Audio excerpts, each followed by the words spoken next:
যৌন জননের যে মেন পার্টগুলো, সেই পার্টের নামগুলো আজকে এই ক্লাসটায় বলে দিচ্ছি। এটা হলো যৌন জনন।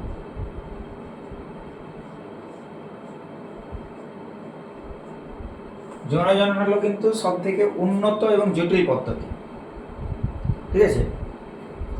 এখানে কিন্তু মেল আর ফিমেল, পুংদেহ এবং স্ত্রী দেহ দুটো দেহের প্রয়োজন হয় যৌন জননে। কিন্তু আমরা আগে যেগুলো পড়লাম অঙ্গজনন বা অযৌনজনন, এক্ষেত্রে ওই সমস্ত ক্ষেত্রে কিন্তু দুটো আলাদা সেক্সুয়াল বডির প্রয়োজন হয় না। কিন্তু যৌন জননের ক্ষেত্রে অবশ্যই দুটো আলাদা সেক্সুয়াল বডির প্রয়োজন হয়, ঠিক আছে। যৌন জনন কাকে বলে? না, যৌন জনন হচ্ছে এমন একটা পদ্ধতি যে পদ্ধতিতে পুংগ্যামেট ও স্ত্রী গ্যামেটের নিষেকের ফলে উৎপন্ন জাইগোট থেকে নতুন জীব সৃষ্টি হবে। যৌন জনন হচ্ছে কি না, যে জনন পদ্ধতিতে পুংগ্যামেট এবং স্ত্রী গ্যামেটের মিলনে উৎপন্ন জাইগোট থেকে নতুন অপত্য জীব সৃষ্টি হয় তাকেই বলা হচ্ছে যৌন জনন। তাহলে এখানে পুংগ্যামেট স্ত্রী গ্যামেটের প্রয়োজন। পুংগ্যামেট আর স্ত্রী গ্যামেট পরস্পর মিলিত হলে সেটাকে বলা হচ্ছে নিষেক। তার মানে নিষেকের মাধ্যমে হবে। তাহলে একটা পুংগ্যামেট, এই একটা স্ত্রী গ্যামেট, এটা পুং আর এটা হচ্ছে স্ত্রী। পুংগ্যামেট আর স্ত্রী গ্যামেট পরস্পর যুক্ত হবে, পরস্পরের কাছে আসবে। পুংগ্যামেট স্ত্রী গ্যামেট কাছে আসার পর পরস্পর মাঝে যে লেয়ারটা কমন দুজনের লেয়ার যে টাচ করে আছে, দুটো লেয়ার নষ্ট হয়ে যাবে। এটা পুংগ্যামেটের নিউক্লিয়াস, এটা স্ত্রী গ্যামেটের নিউক্লিয়াস। তারপর কি হবে, ওই দুটো নিউক্লিয়াস পরস্পর যুক্ত হবে। হ্যাঁ, যুক্ত হয়ে যেটা তৈরি হচ্ছে সেখান থেকে পুরো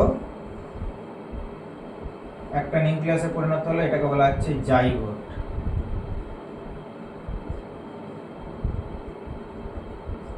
এটাকে বলা হচ্ছে জাইগোট। তাহলে পুংগ্যামেট, এটা পুংগ্যামেট,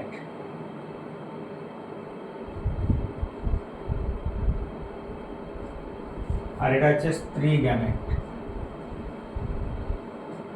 পুংগ্যামেট স্ত্রী গ্যামেট, এদের ক্রোমোজোমের যে সংকেত সেটা হচ্ছে এন। এটা ক্রোমোজোম সংকেত এন। আমরা জানি মানুষের জননকোষ বা গ্যামেটের ক্রোমোজোম সংখ্যা কত? এন। এন মানে কত? মানুষের এন হচ্ছে 23। তাহলে এখানেও 23, এখানেও 23। এখানে তাহলে হয়ে গেল 23 প্লাস 23। তাহলে ডিপ্লয়েড হয়ে গেল, এটা 2n এসে গেল, তাই না? এখানে 2n চলে আসছে। 2n না বলাই ভালো, n প্লাস n আছে, n প্লাস n অবস্থায় আছে। যখন এটা এক জায়গায় চলে এলো 2n, তাহলে এটা হলো জাইগোট। জাইগোট হচ্ছে 2n, তাহলে ক্রোমোজোম সংখ্যা ডবল চলে এলো। এবার এই জাইগোটটা বারবার বিভাজিত হতে হতে হতে হতে হতে বহুকোষী অপত্যের সৃষ্টি হবে। তাহলে এটাকে বলা হচ্ছে যৌন জনন। তাহলে যে জনন প্রক্রিয়ায় পুংগ্যামেট আর স্ত্রী গ্যামেটের নিষেকে উৎপন্ন জাইগোট থেকে নতুন অপত্য সৃষ্টি হচ্ছে বা অপত্য সৃষ্টি হচ্ছে তাকে বলা হচ্ছে যৌন জনন। বোঝা গেল? তো এই যৌন জননের আবার 3টা ভাগ আছে। যৌন জননের কটা ভাগ বললাম? হ্যাঁ, 3টা ভাগ। সেই ভাগগুলো আমাদের একটু দেখে নিতে হবে। যৌন জননের 3টা ভাগ, একটাকে বলা হচ্ছে, এক নম্বর হচ্ছে আইসোগ্যামি।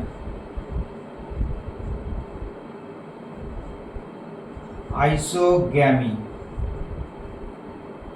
2 নম্বরটাকে বলা হচ্ছে অ্যানাইসোগ্যামি।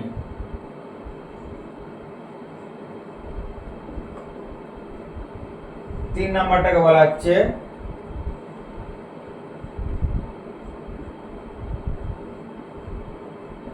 উগ্যামি। আইসোগ্যামি, অ্যানাইসোগ্যামি, উগ্যামি। এখানে আইসোগ্যামিটিকে, আইসো মানে সমান, একই রকম, ঠিক আছে, একই আকৃতি। তাই যে গ্যামেট দুটো যুক্ত হবে, যেটাকে আমরা পুংগ্যামেট আর স্ত্রী গ্যামেট বলছি, পুং গ্যামেট আর স্ত্রী গ্যামেট দুটোই হচ্ছে আকার আকৃতিতে সমান। সম আকৃতির পুং গ্যামেট আর স্ত্রী গ্যামেটের মিলনকেই বলা হচ্ছে যৌন জনন। বা যে জনন প্রক্রিয়ায় সম আকৃতির একটি পুং গ্যামেটের সঙ্গে ঠিক একই আকৃতির আরেকটি স্ত্রী গ্যামেটের মিলন হয় বা নিষেধ ক্রিয়া সম্পন্ন হয় তাকে বলা হচ্ছে আইসোগ্যামি। অ্যানাইসোগ্যামি, অ্যানাইসো হচ্ছে অসমান, তার মানে একটা ছোট আকৃতির আর একটা হবে বড় আকৃতির। হ্যাঁ, আচ্ছা এখানে আরেকটা কথা বলে রাখি, আইসোগ্যামি আর অ্যানাইসোগ্যামি দুটোতেই কিন্তু সচল গ্যামেট থাকবে। সচল সচল গ্যামেট সচল হয় আর নিশ্চল হয়। সচল মানে সেটা স্থান পরিবর্তন করতে পারে। পুং গ্যামেটের ক্ষেত্রে ফ্লাজেলা থাকে, স্ত্রী গ্যামেটের ক্ষেত্রেও কিছু কিছু ক্ষেত্রে ফ্লাজেলা থাকে।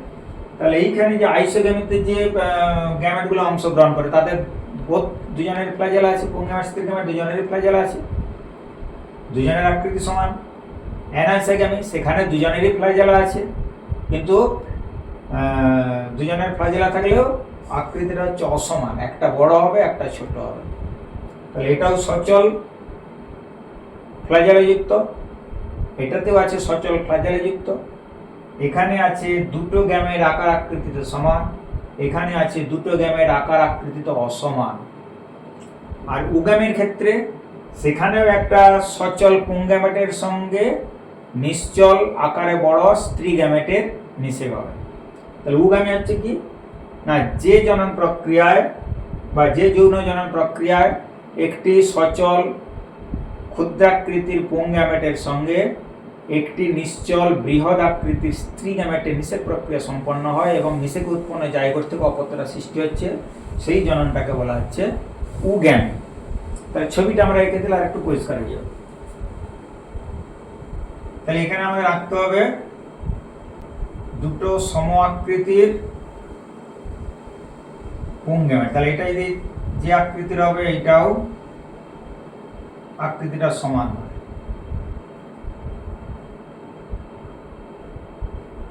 বোঝা গেল? এটা হচ্ছে পুং গ্যামেট আর এটা হচ্ছে স্ত্রী গ্যামেট। দুটি সম আকৃতির সচল পুং গ্যামেট ও স্ত্রী গ্যামেটের নিষেকের ফলে উৎপন্ন যে জাইগোট, সেই জাইগোট থেকে অপত্য সৃষ্টি হবে। তাহলে এর থেকে উৎপন্ন হবে কি, একটা জাইগোট আসবে, সেই জাইগোট থেকে নতুন জীব সৃষ্টি হয়ে যাবে। তাহলে সেটাকে বলা হচ্ছে আইসোগ্যামি। অ্যানাইসোগ্যামি, তাহলে এখানে কি বলা হয়েছে, অ্যানাইসো মানে অসমান, একটা বড় আকৃতির একটা ছোট আকৃতির। তাহলে এর ফ্লাজেলা আছে, এরও ফ্লাজেলা আছে। তাহলে পুং গ্যামেট স্ত্রী গ্যামেট, তাহলে একটা বড় আকৃতির স্ত্রী গ্যামেটের সঙ্গে একটা ছোট আকৃতির পুং গ্যামেট দুজনেই সচল। তাহলে সচল ছোট আকৃতির পুং গ্যামেটের সঙ্গে সচল বড় আকৃতির স্ত্রী গ্যামেটের নিষেকের ফলে যে জায়গা উৎপন্ন হয় তার থেকে যে অপত্য সৃষ্টি হচ্ছে যে পদ্ধতির মাধ্যমে, সেটাই হচ্ছে অ্যানাইসোগ্যামি। বোঝা গেল জিনিসটা? তাহলে সংজ্ঞাটা একটু ভাষা দিয়ে ঠিক করে লিখতে হবে। আর তিন নাম্বার হচ্ছে উগ্যামি। এখানে হচ্ছে স্ত্রী গ্যামেটটা বিশাল বড় হবে, আকারে অনেক বড়, এটা হচ্ছে স্ত্রী গ্যামেট, এবং এটা হবে নিশ্চল। নিশ্চল মানে ফ্লাজেলা নেই, স্থান পরিবর্তনের প্রয়োজন নেই, এক জায়গায় থাকবে। আর পুং গ্যামেট গুলো হবে সচল, আকারে ছোট ক্ষুদ্র।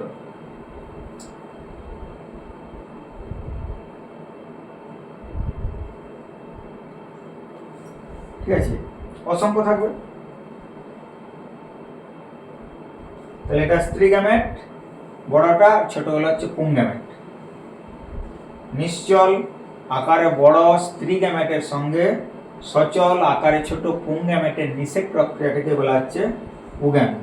বোঝা গেল? তাহলে এর থেকে যেটা জাইগোটটা তৈরি হচ্ছে, সেই জাইগোট থেকে নতুন অপত্য তৈরি হয়ে যাবে।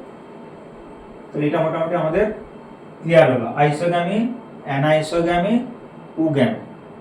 বোঝা গেল?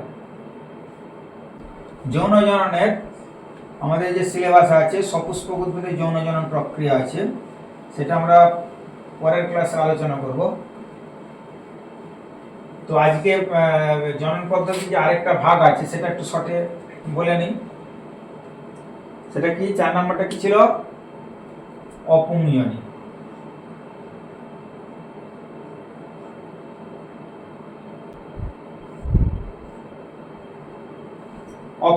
অপুংজনটা কি না, এখানে নিষেক হবে না, নিষেক ছাড়া, নিষেক ব্যতি রেখে যে জনন পদ্ধতিতে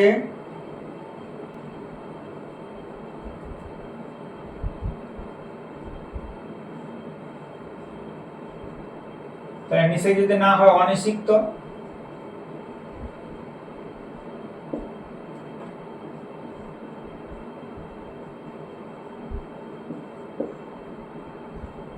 ডিম্বাণু থেকে অপত্য সৃষ্টি হয়,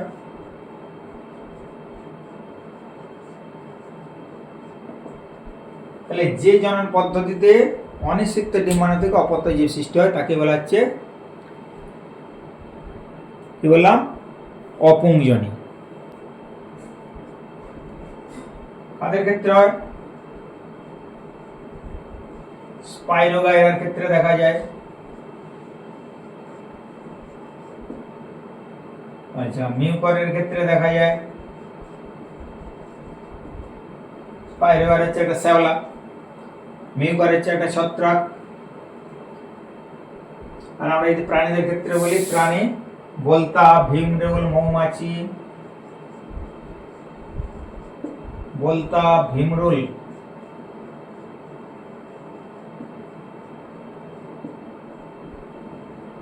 মৌমাছিদের ক্ষেত্রে দেখা যায়। হলো, তাহলে যে জনন পদ্ধতিতে অনিষিক্ত ডিম্বাণু থেকে অপত্য সৃষ্টি হয় তাকে অপুংজনি বলে, বা ইংরেজিতে বলে পার্থেনোজেনেসিস। পার্থেনোজেনেসিস টার্মটা একটু মনে রাখা ভালো। অনেক সময় হয়তো ইংরেজি টার্মটা দিয়ে দিতে পারে, পার্থেনোজেনেসিস।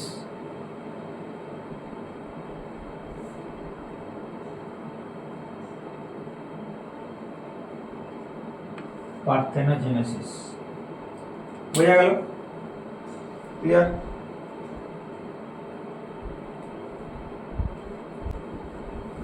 এখানে আরেকটা টার্ম আছে, সেটাকে বলা হয় অল্টারনেশন অফ জেনারেশন, জনক্রম, বাংলা বলে জনক্রম।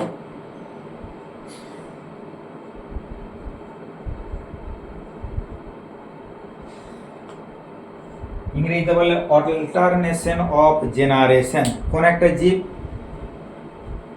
মানে বেশিরভাগ জীবই আছে যাদের হ্যাপ্লয়েড দশা, ডিপ্লয়েড দশা দুটোই থাকবে। হ্যাপ্লয়েড, ডিপ্লয়েড মানে কি, আমার একটা দশা থাকবে যেই দশাটা হ্যাপ্লয়েড অবস্থা থাকে, ক্রোমোজোম সংখ্যা হচ্ছে n, হাফ থাকবে। আর একটা দশা থাকে ক্রোমোজোমগুলো, প্রত্যেকটা ক্রোমোজোম জোড়ায় জোড়ায় থাকবে, তাহলে সেটা ডিপ্লয়েড দশা। তাহলে এই যে দশা, কোনো জীবের জীবন চক্রে একটা হ্যাপ্লয়েড দশা আর একটা ডিপ্লয়েড দশা, তাহলে এই দুইটা দশা যদি পর্যায়ক্রমে আবর্তিত হয়, মানে হ্যাপ্লয়েড চলতে চলতে ডিপ্লয়েড এলো, আবার ডিপ্লয়েড চলতে চলতে হ্যাপ্লয়েড এলো, হ্যাপ্লয়েড শেষ হলে ডিপ্লয়েড, ডিপ্লয়েড শেষ হলে হ্যাপ্লয়েড। তাহলে জীবের জীবন চক্রে হ্যাপ্লয়েড এবং ডিপ্লয়েড দশার পর্যায়ক্রমিক আবর্তনকে, পর্যায় চক্রাকারে আবর্তন হচ্ছে, সেটাকে বলা হচ্ছে জনক্রম। তার মানে n টু n, আবার 2n থেকে n, n থেকে 2n, এইভাবে চলতে থাকে। তাহলে জীবন থেকে n থেকে 2n, 2n থেকে n, n থেকে 2n, 2n থেকে n, এটাকে বলা হচ্ছে অল্টারনেশন অফ জেনারেশন বা জনক্রম। যেমন আমরা এটা বেশিরভাগ এই মস ফান্ডের ক্ষেত্রে দেখতে পাই। অল্টারনেশন অফ জেনারেশন আমরা মস আর ফান্ডের ক্ষেত্রে বেশি দেখি। একটা দেখে দিই, বলে দিই তাহলে। যেমন আমরা যদি ফার্ম ধরি, ফার্ম, একটা ফার্মের উদাহরণ দিয়ে জাস্ট একটা ছোট্ট করে দেখিয়ে দিই। যেমন রেনু,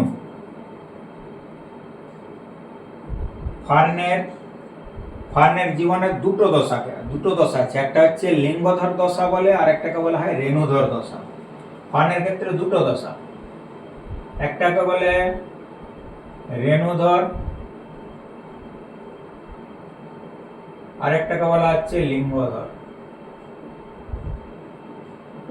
ঠিক আছে, এতে রেণুধর দশাটা হচ্ছে 2n আর লিঙ্গধর দশা হচ্ছে n। তাহলে রেণু উৎপাদন হলো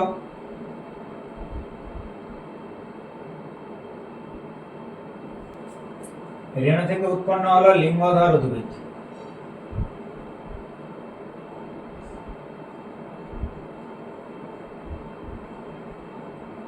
রেণুর ক্রোমোজোম সংখ্যা n, লিঙ্গধর উদ্ভিদের ক্রোমোজোম সংখ্যা n।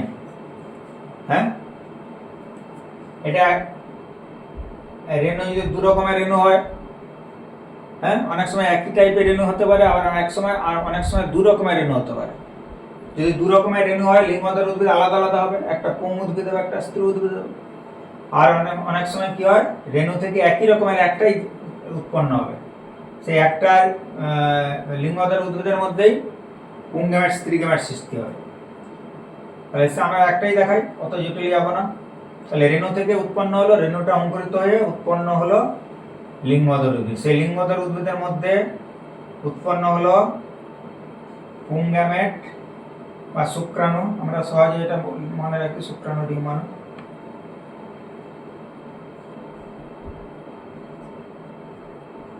ডিম্বাণু, তাহলে শুক্রাণুটা n, ডিম্বাণুটা n। তাহলে এই শুক্রাণু ডিম্বাণু এই দুটি যখন পরস্পর যুক্ত হচ্ছে, যুক্ত হলে তাকে কি বলে? নিষেক। সেই নিষেক ক্রিয়ার মাধ্যমে, তাহলে নিষেক হয়ে গেলে কি হবে? n+n অবস্থায় আছে। নিষেকের ফলে কি উৎপন্ন হবে? জাইগোট।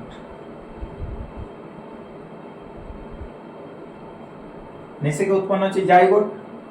সেই জাইগোট মানে কি? এখানে হয়ে গেল 2n হয়ে গেল, কিন্তু সেই জাইগোট থেকে তৈরি হবে, যে জীবটা তৈরি হয়েছে তাকে বলা হচ্ছে রেণুধর উদ্ভিদ। রেণুধর মানে রেণু ধারণ করবে, মানে এর মধ্যে থেকে এতেই রেণু উৎপন্ন হবে। তাহলে রেণুধর উদ্ভিদ সেটাও 2n। সেই রেণুধর উদ্ভিদের মধ্যে উৎপন্ন হবে কি? রেণুস্থলী, একরকমের থলি। রেণুস্থলী, যে থলির মধ্যে রেণু উৎপন্ন হয় তাকে বলে রেণুস্থলী, এটাও 2n। সেই রেণুস্থলীর মধ্যে আছে রেণু মাতৃকোষ,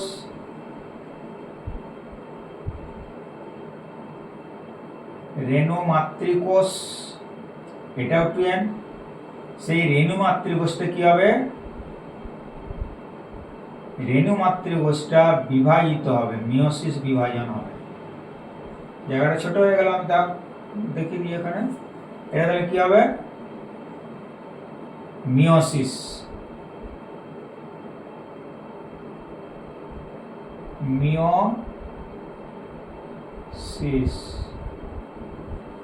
মিয়োসিস কোষ বিভাজন, এটা হচ্ছে মিয়োসিস কোষ বিভাজন হবে। তাহলে রেণু মাতৃকোষ, রেণুস্থলীর মধ্যে অসংখ্য রেণু মাতৃকোষ থাকবে। প্রত্যেকটা রেণু মাতৃকোষ মিয়োসিস পদ্ধতিতে বিভাজিত হয়ে 4টা করে রেণু উৎপন্ন করবে। তাহলে যদি একটা রেণুস্থলীর মধ্যে 25টা রেণু মাতৃকোষ থাকে, 25×4 100টা রেণু উৎপন্ন হবে। সেই রেণুগুলা ওই রেণুস্থলী ভেদ করে পরিবেশে চলে যাবে, অঙ্কুরিত হয়ে একটা লিঙ্গধর উদ্ভিদ তৈরি করবে। সেই লিঙ্গধর উদ্ভিদের মধ্যে আবার শুক্রাণু ডিম্বাণু তৈরি হবে, সেই দুটোর মধ্যে, সেগুলোর মধ্যে নিষেক হয়ে জাইগোট হবে, আবার রেণু। তাহলে এইভাবে চক্রাকারে আবর্তিত হচ্ছে, এটাকেই বলা হচ্ছে জনক্রম।